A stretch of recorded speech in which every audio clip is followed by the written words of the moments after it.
तो budget special पेशकश में आप सभी का स्वागत है और आज हम बात करने वाले हैं इंश्योरेंस सेक्टर की। बजट में इंश्योरेंस सेक्टर को कई राहतें यहां पर मिलने की उम्मीद है।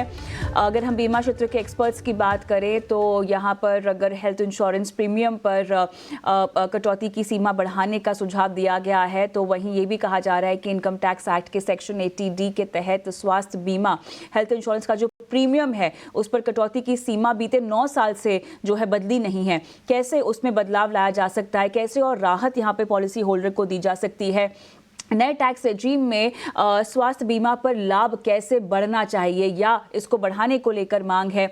आयुष्मान भारत का दायरा बढ़ाए जाने की यहाँ पर मांग की गई है। मेडिकल डिवाइसेस की कीमतें घटाई जाएं। इस तरह की तमाम मांगे हैं इंश्योरेंस सेक्टर की, जो न सिर्फ सेक्टर के भले के लिए है बल्कि आप अगर एक पॉलिसी होल्डर है तो आपकी भी मांग को यहाँ पे सामने रखा गया है। तो चलिए, हमारे साथ खास पैनलिस्ट हैं जो न सिर्फ सेक्टर पर राय रखेंगे बल्कि पॉलिसी होल्डर के हित की भी बात करेंगे। Ishwar Narayan, CEO Go Digit General Insurance हमारे साथ जुड़ेंगे। महावीर चोपड़ा, फाउंडर बेशक.org इंश्योरेंस हमारे साथ है और साथ ही Amit Roy, leader insurance and allied business PwC भी हमारे साथ है। आप सभी का स्वागत है हमारी इस बेहद खास पेशकश में। और आप तीनों के पास एक सूची होगी जहां पर उम्मीदें हैं, जहां पर मांग है वित्त मंत्री साहिबा से इंश्योरेंस सेक्टर को लेकर।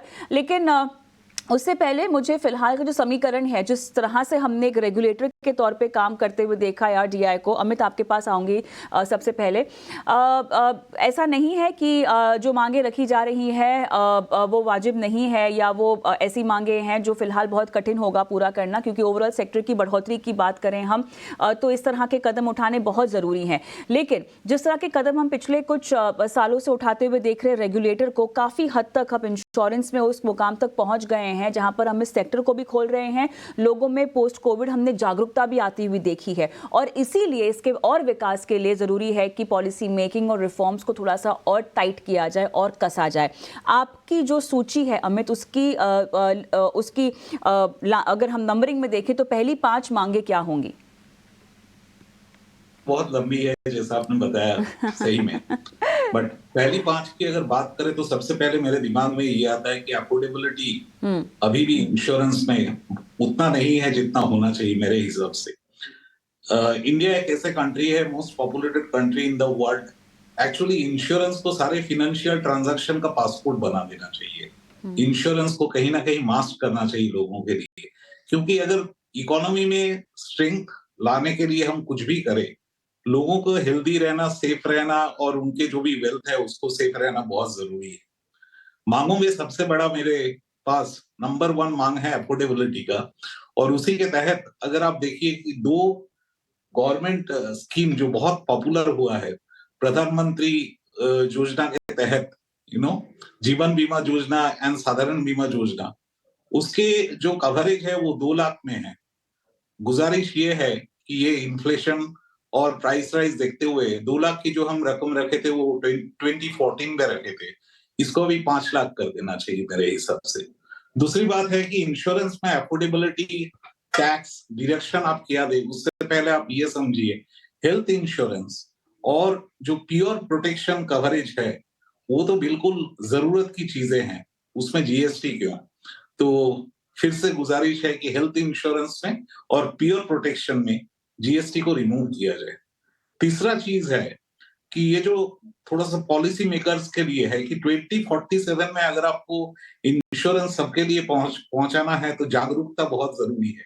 जागरूकता आती है जानकारी से, और जानकारी देने के लिए इंश्योरेंस को जब तक आप एजुकेशनल करिकुलम में तहत नहीं घुसाते हैं स्कूल लेवल में, वो नहीं होगा।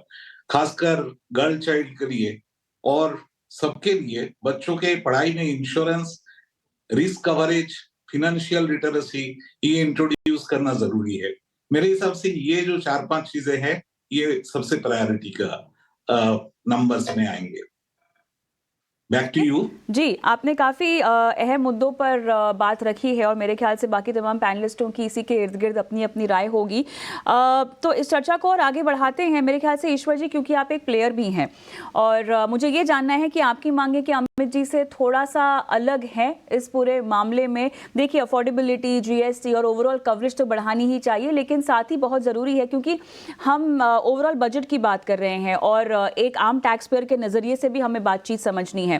नए टैक्स रेजिम में अब तक हमने इंश्योरेंस को लेकर बेनिफिट को इंट्रोड्यूस होते हुए नहीं देखा है, जबकि जो इनिशियल थॉट होता है, जो फंडामेंटल प्रोसेस है कि आप इसको अपने अहम कवरेज के तौर पे समझे, लाइफ इंश्योरेंस की बात करें, हेल्थ इंश्योरेंस की बात करें, लेकिन कहीं ना कहीं जो बेनिफिट्स मिल रहे थे लोगों को, पॉलिसी होल्डर्स को टैक्स को लेकर, वो एक एड ऑन थे और बहुत सारे लोगों की कवरेज भी इसीलिए थी क्योंकि उनके पास टैक्स का एक बेनिफिट था।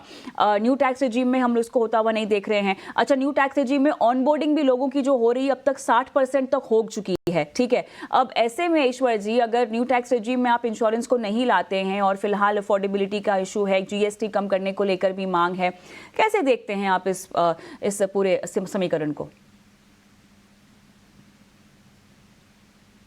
ईश्वर जी, आपको मेरी आवाज आ रही है? महावीर, अगर आपने सवाल सुना हो तो आप जवाब दे पाएंगे। राइट, सो सबसे इम्पोर्टेंट चीज जो है वो जो हम सब बात कर रहे हैं वो अफोर्डेबिलिटी की है, राइट।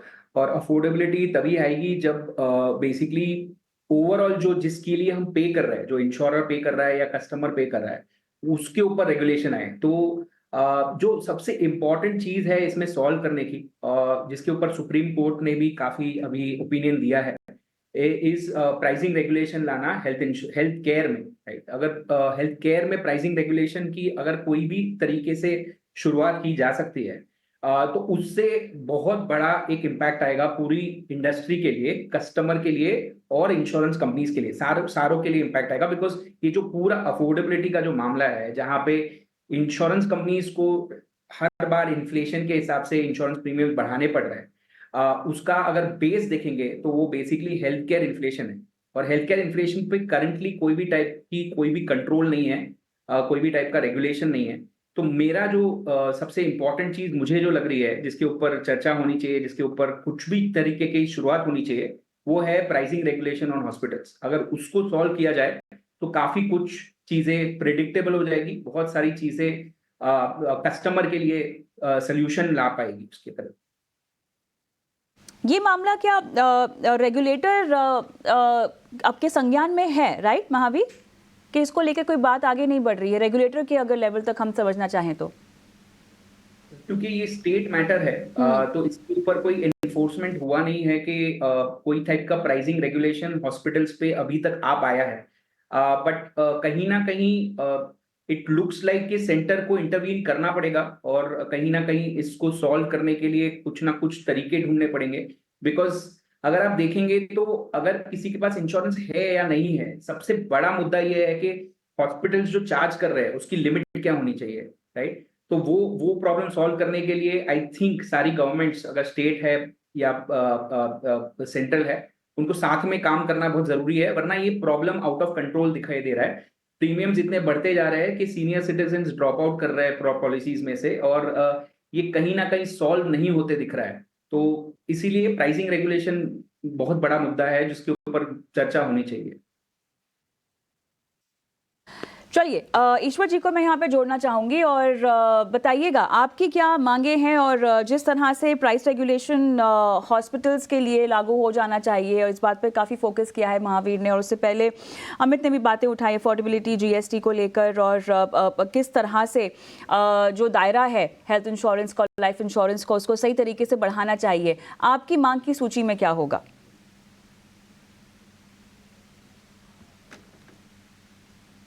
ईश्वर जी, आपको मेरी आवाज आ रही है?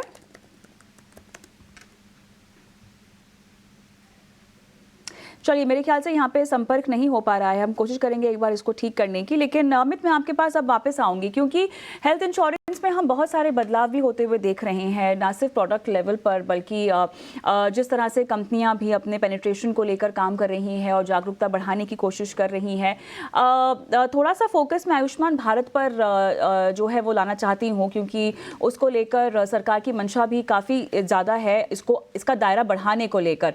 और जिस तरह से हम मिडिल क्लास की ओर भी देख रहे हैं कि अपर मिडिल क्लास की ओर देख रहे हैं कि आयुष्मान भारत को बढ़ाया जाएगा, ओवरऑल कवरेज के लिहाज से आप इसको कितना फायदेमंद देखते हैं, और क्या बजट में इसको लेकर किसी भी तरह के ऐलान की उम्मीद, अमित? मेरे हिसाब से ये बहुत अहम मुद्दा है। आयुष्मान भारत आज एक्चुअली हेल्थ इंश्योरेंस कवरेज की जागरूकता देश के कोने कोने में फैलाया है। आयुष्मान भारत एक लोअर मिडिल क्लास लेवल में या बिलो पॉवर्टी लाइन में एक बहुत अच्छा कवरेज का गुजारिश किया है और शुरुआत बहुत अच्छी हुई है। उसमें काफी सारे अवेयरनेस भी गया है, लेकिन एक पीस है मिसिंग मिडिल का, जो कि ना तो अपर क्लास में है ना तो आयुष्मान भारत के दायरे में आते हैं। उनके लिए आज एक्चुअली कुछ भी कवरेज नहीं है। और आपको एक मिसाल देना चाहूंगा। Other day I was in Pune and I was travelling by Uber because I thought a short distance that would be a better. Clearly उनको ये अवेयरनेस था, लेकिन उनको पता नहीं था कि आयुष्मान भारत कैसे लिया जाए। तो कई बार लोगों को ये ड्राइव से पता नहीं चलता है कि कहाँ पे क्या चीजें हैं लोगों के लिए। शायद कवरेज आज वो मिसिंग मिडिल को पहुंचाना बहुत जरूरी है, ये एक बताना चाहूंगा।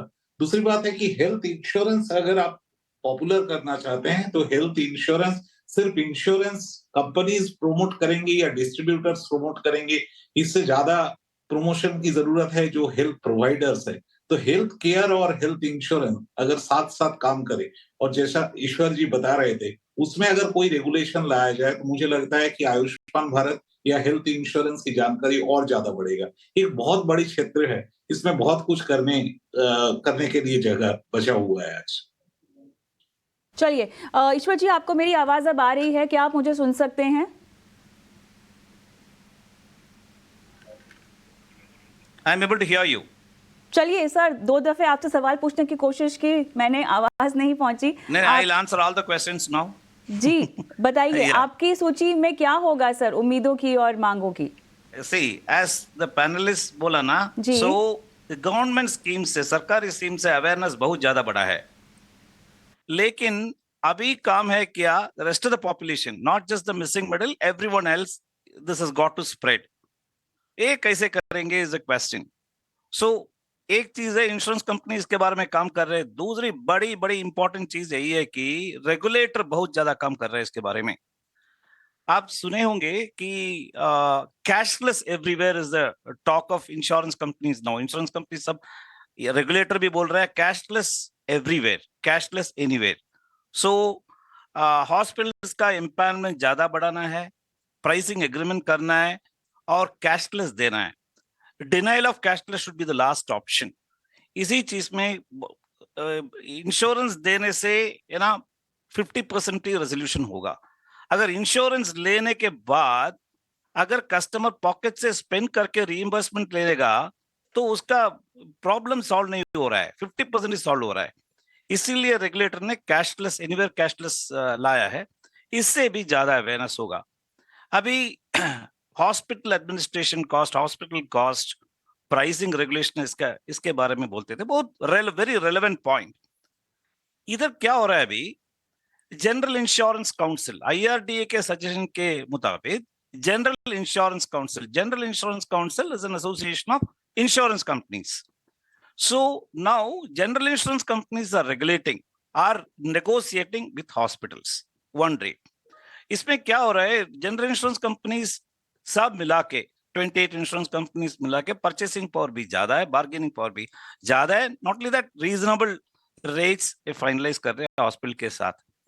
इसका बेनिफिट किसको आएगा? कस्टमर को आएगा, इंश्योरेंस कंपनी को नहीं। क्योंकि अगर क्लेम्स एक्सपीरियंस कम हो जाएगा, प्रीमियम रेट भी गड़ हो जाएगा। So this is one thing that is happening in the health sector. The role of the insurance regulator बहुत बहुत कामयाब है, बहुत अच्छा हो रहा है। इससे बहुत बेनिफिट्स भी मिलेगा, ज्यादा बेनिफिट्स मिलेगा। और हमारा मांग क्या है गवर्नमेंट से? अभी तो health insurance penetration is a must, ये तो बहुत जरूरी है। Large part of the population, अब आगे बड़ा very big part of the population still uninsured. How to propagate one? एक इंसेंटिव हो सकता है जीएसटी अबॉलिशन और reduction for health insurance, at least 5 साल के लिए। सिमिलरली इनकम टैक्स एनहांसमेंट, इन दोनों से हेल्थ इंश्योरेंस का पेनिट्रेशन अभी इससे भी ज्यादा होगा, बहुत ज्यादा होगा। So IRDA, the regulator, has a dream by 2047 insurance for all. मैं एक स्टेप आगे बढ़ूंगा, हेल्थ इंश्योरेंस फॉर ऑल, ये मस्ट है। Because अभी भी if you look at the below poverty line people, they are put to great hardships when there is an illness in the family. I have seen people borrowing at 4%, 5% monthly rate to pay hospital bills, particularly those in the unorganized sector.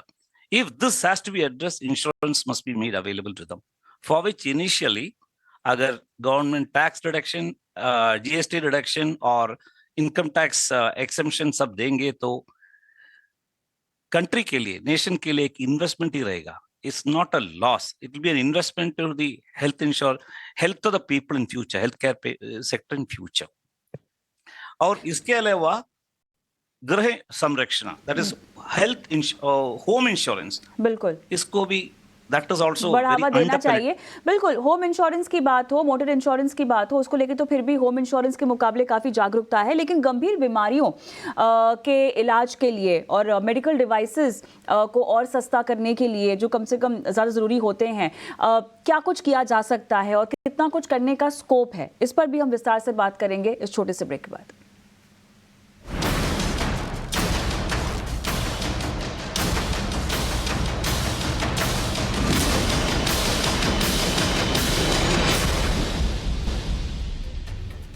Budget से insurance sector की क्या क्या मांग है और sector के साथ साथ एक पॉलिसी धारक को क्या कुछ मिलना चाहिए, इसी पर हम विस्तार से बात कर रहे हैं। महावीर चोपड़ा, अमित रॉय और ईश्वर नारायण, हमारे तीनों मेहमान हमारे साथ बने हुए हैं। चर्चा को आगे ले जाते हैं और महावीर, थोड़ा सा हम वरिष्ठ नागरिकों की ओर जाते हैं। इनकी इंश्योरेंस को लेकर कवरेज, पेंशन और एन्युटी प्रोडक्ट्स पर जिस तरह से टैक्स लगता है, काफ़ी समय से इस पर मांग है कि कम से कम टैक्स का बोझ जो है उसको हल्का कर दिया जाए, इस तरह के प्रोडक्ट्स को डिज़ाइन किया जाए जहां पर न सिर्फ वो प्रोडक्ट्स उनके जेब पर भारी ना पड़े बल्कि कवरेज भी ज़्यादा से ज़्यादा हो, क्योंकि इस उम्र तक आते आते कहीं ना कहीं गंभीर बीमारियों से भी आप ग्रस्त हो जाते हैं। क्या कुछ इसको लेकर उम्मीदों के पिटारे में है आपकी तरफ से? तो सीनियर सिटीजन एक्चुअली मुझे लगता है एक थीम होना चाहिए ये बजट का, at least from health insurance and health care point of view. Senior citizen की पॉपुलेशन इंडिया में काफी बढ़ गई है और ये ज्यादा सबसे ज्यादा अफेक्टेड पार्टी भी है। जब तक आप देखेंगे हेल्थ केयर को लेके अगर आप सोचेंगे तो पेंशन पे भी आता हूं मैं, पर पहले मैं हेल्थ केयर के बारे में बात करना चाहूंगा। तो हेल्थ केयर में बेसिकली 2 मेजर इश्यूज है जो सीनियर सिटीजन के लिए काफी इम्पॉर्टेंट है। और बिकॉज हम एक फोरम चलाते हैं जहाँ पे कस्टमर्स आके उनकी परेशानियां हमारी वेबसाइट में बताते हैं, तो हमको ये बहुत ज्यादा देखने मिलता है कि सीनियर सिटीजन बहुत ज्यादा एक टाइप से मजबूर हो गए हैं पॉलिसी को ड्रॉप आउट करने के लिए। तो इसके ऊपर सोल्यूशन के लिए 2 चीजें हैं जो इसके ऊपर थोड़ी बात ऑलरेडी हो चुकी है। बट अगर जीएसटी बात की जा रही है और जीएसटी कम करने की बात की जा रही है, तो अगर सब लोगों के लिए, जितनी भी पॉपुलेशन है उनके लिए हेल्थ इंश्योरेंस पे जीएसटी नहीं हट सकती, तो एटलीस्ट सीनियर सिटीजन के ऊपर जरा भी जीएसटी नहीं लगना चाहिए, या तो उसको एसेंशियल सर्विसेज में गिन के 5% जीएसटी लगना चाहिए। ये सबसे पहली मांग होनी चाहिए, बिकॉज प्रीमियम्स काफी बढ़ गए हैं। एक सीनियर सिटीजन अप्रोक्सीमेटली 50,000 रुपया प्रीमियम पे करता है और उसके ऊपर फिर 9,000 रुपया और जीएसटी पे कर रहा है, जो बहुत ही डिफिकल्ट हो जाता है एक सीनियर सिटीजन के लिए। तो ये एक बहुत इंपॉर्टेंट चीज है सॉल्व करने के लिए। दूसरी जो चीज है वो बहुत ही इंपॉर्टेंट अगेन है कि जो भी वल्नरेबल पॉपुलेशन है, जो भी सीनियर सिटीजन भी है और जो लोगों को थोड़ी सीरियस बीमारी है, उनको हेल्थ इंश्योरेंस मिलना आज की तारीख में बहुत ही डिफिकल्ट हो रहा है। वो मार्केट में खोज रहे हैं हेल्थ इंश्योरेंस, बट उनको मिल नहीं पा रहा है। दूसरी साइड पे फॉर प्रॉफिट इंश्योरेंस कंपनीज है जो देना नहीं चाहती इनको हेल्थ इंश्योरेंस, ऑब्वियस रीजंस के लिए, क्योंकि वो प्रॉफिट के लिए मार्केट में है। एक तरीके का इंसेंटिवाइजेशन होना चाहिए, कुछ टाइप का इंसेंटिवाइजेशन होना चाहिए इंश्योरेंस कंपनीज के लिए ये वल्नरेबल पॉपुलेशन को कवर करने के लिए। क्योंकि क्या हो रहा है कविता के, एक साइड पे वल्नरेबल पॉपुलेशन के पास कोई तरीका नहीं है अपने आप को कवर करने का, और दूसरी साइड पे हेल्थ इंश्योरेंस कंपनीज इनको कवर नहीं कर सकती क्योंकि उनके लिए ये लॉस मेकिंग प्रोपोजिशन है। तो ये जो डेडलॉक बन गया है इसको सॉल्व करने के लिए कुछ तरीके का इंसेंटिवाइजेशन होना चाहिए मुझे लगता है, वरना ये बहुत बड़ी प्रॉब्लम होती जा रही है और लोग डेब्ट्स में गिर रहे हैं, लोग लोन्स ले रहे हैं, जैसे हमारे एक और पैनलिस्ट ने कहा 4% पर मंथ के लोन्स लेके पे कर रहे हैं और अपनी हेल्थ को संभालने की कोशिश कर रहे हैं। पब्लिक सेक्टर हेल्थ केयर तो इंडिया में ऑलमोस्ट नॉन एग्जिस्टेंट है फॉर जिसको भी थोड़ा भी क्वालिटी केयर चाहिए तो इसके कारण ये करना और हेल्थ इंश्योरेंस एटलीस्ट एनेबल करना वल्नरेबल पॉपुलेशन के लिए जिसकी हेल्थ इश्यूज है और सीनियर सिटीजन है, ये बहुत ही ज्यादा जरूरत है। दूसरा आपने पेंशन के बारे में कहा, ये भी एब्सोल्युटली बहुत इंपॉर्टेंट है क्योंकि एक सीनियर सिटीजन ने अपनी पूंजी लगा के एक बार पूरा अपना खुद का सोशल सिक्योरिटी बना रहे हैं वो, और वो सोशल सिक्योरिटी के अंदर अगर उनको अभी टैक्स पे करना पड़ रहा है ऐसे टाइम पे जब उनकी एक्चुअल इनकम कुछ भी नहीं है और ये पेंशन पे ही वो डिपेंडेंट है, तो ये थोड़ा हार्ड है उनके लिए कि हम एज अ कंट्री उनको सोशल सिक्योरिटी नहीं दे पा रहे, वो अपनी खुद की सोशल सिक्योरिटी बना रहे हैं, उस पर हम टैक्स लगा रहे हैं। तो ऑब्वियसली ये तो बहुत ही बड़ी चीज है और ये काफी टाइम से मांग रही है, इसके ऊपर तो सोल्यूशन बहुत ही जल्दी आना चाहिए। आई होप कि ये जो बजट है इसमें ये चीज को सोल्यूशन दिया जाए।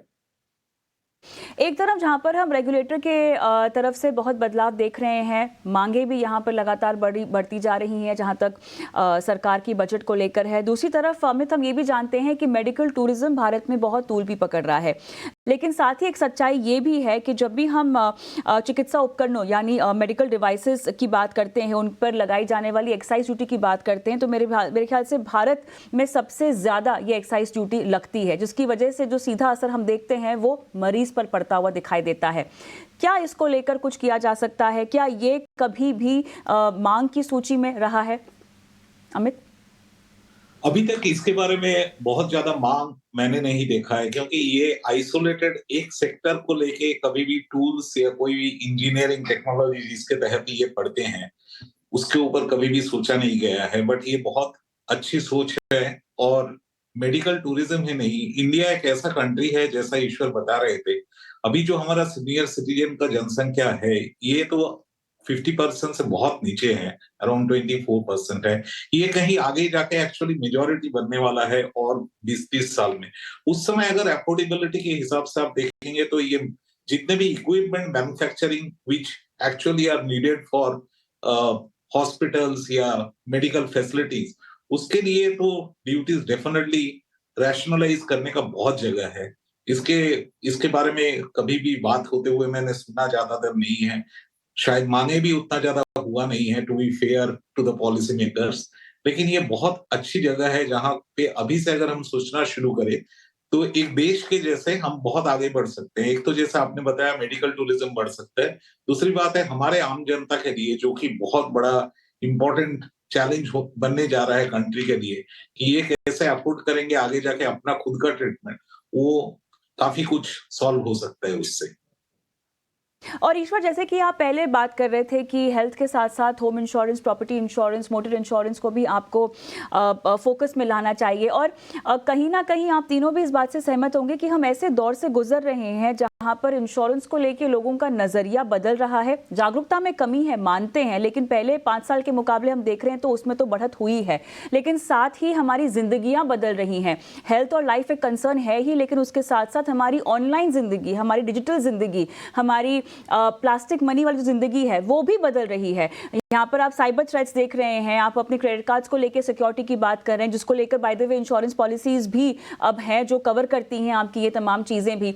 तो ओवरऑल एक कॉम्प्रिहेंसिव अप्रोच ईश्वर लगता है कि हमें अब लानी चाहिए, हमें सोचना चाहिए। लाइफ हेल्थ बहुत इंपॉर्टेंट पहलू हैं आपके इंश्योरेंस के, अगर मैं इंश्योरेंस पोर्टफोलियो बोल सकूं तो उसके, लेकिन उसके अलावा हमें बदलती जिंदगी और बदलते समय को भी यहाँ पर देखना होगा, उसको संज्ञान में लाना होगा। ईश्वर, ठीक है, जो आप बोल रहे हैं बहुत ठीक है, लेकिन एक चीज इधर मुझे बताना पड़ेगा कि मोटर इंश्योरेंस, हेल्थ इंश्योरेंस जितना प्रगति देखा है उतना प्रोग्रेस, ग्रोथ होम इंश्योरेंस में नहीं है। इसका जवाब यही है, सी लोग देखते हैं गाड़ी का एक्सीडेंट हो रहा है,